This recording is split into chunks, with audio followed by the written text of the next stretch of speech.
BGTK Provinsi Jawa Timur tentang asesmen terstandar. Oke, sebelum kita mulai belajar tentang asesmen, alangkah baiknya kalau ada dua pertanyaan. Yang pertama, bagaimana perasaan Anda ketika melakukan asesmen terhadap murid?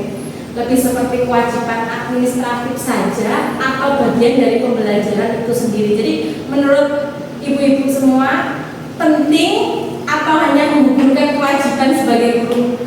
Pokoknya saya ngasih soal biar dikerjakan. Oh, itu menurut saya sebenarnya sangat penting pertanyaannya, karena kita bisa melihat progres dari anak-anak kita. Anak-anak itu mampu nggak di pembelajaran kita, Mengukur ketercapaian ya. Betul. Jadi Iya. menurut Pak Akbar, asesmen itu penting karena dapat mengukur ketercapaian pembelajaran siswa. Nah, kita masuk ke tahap inti, yaitu tentang perencanaan asesmen pembelajaran. Sebelum kita menyusun asesmen terstandar, artinya yang memiliki panduan khusus, kita harus tahu langkah-langkahnya. Yang pertama, menetapkan tujuan asesmen. Jadi, bagaimana sih kita menyusun asesmen itu supaya sesuai dengan standar yang diminta? Apalagi ini sinkron sekali ya dengan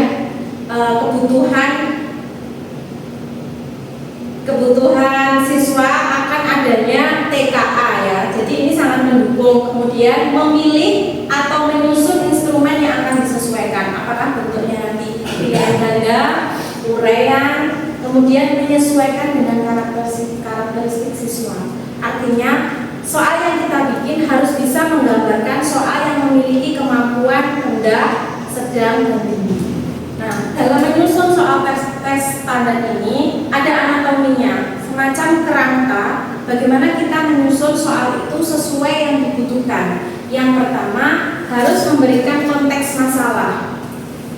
Nah, masalah ini akan digambarkan melalui, masih ingat teman-teman Anderson Krathwohl yang membagi C1 sampai C6. Nah, itu adalah proses berpikir. Jadi kita nanti akan diarahkan untuk membuat soal C1, C2, C3 sampai C6. Soal itulah yang akan digunakan untuk mengukur kemampuan siswa. Jadi kalau misalkan kita bikin soal C3 itu kan aplikasi. Bagaimana kita membuat soal itu yang basicnya aplikasi. Kayak misalkan mata pelajaran kimia, berarti kita praktek di lab yang mengaplikasikan alat dan bahan yang ada di laboratorium kimia. Oke, mungkin sekian presentasi saya. Adakah yang ditanyakan tentang asesmen? Ya, tentang asesmen. Bu Risma, izin bertanya Bu Siti, terkait dengan soal tadi, Bu Siti dijelaskan bahwa soal yang baik itu ada penerapan dari C1 sampai C6. Lantas bagaimana dengan soal HOTS? Apakah soal HOTS mulai dari C456 itu termasuk soal baik jika misalnya dalam pilihan kita hanya menerapkan mulai dari C4 sampai C6 saja? Terima kasih Bu Risma.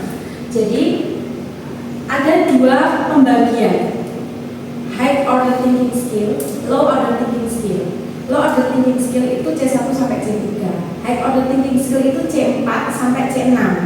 Nah, dua hal ini itu untuk membagi apakah anak ini kategorinya termasuk yang kemampuan berpikir kritisnya tinggi atau kemampuan berpikir kritisnya rendah.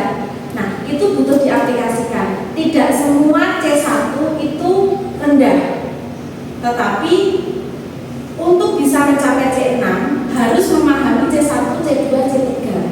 Artinya gini, untuk bisa menjelaskan soal fotosintesis, mereka harus paham kebutuhan untuk fotosintesis itu sendiri apa. Yang pertama, berarti proses membuat makanan pada tumbuhan. Jadi dia tidak akan tahu rumusnya fotosintesis kalau dia tidak tahu pengertian dari fotosintesis. Itulah yang dikatakan sebagai proses berpikir C1 sampai C6. Jadi C1 sampai C6 itu adalah proses berpikir. Jadi anak tidak mungkin melewati C6 kalau C1, C2, C3-nya itu tidak bisa. Pak, secara konsepnya dia tidak bisa, tidak mungkin dia bisa C4, C5, C6 dan seterusnya. Begitu. Sekian teman-teman, terima kasih. hasil praktek dari saya hari ini.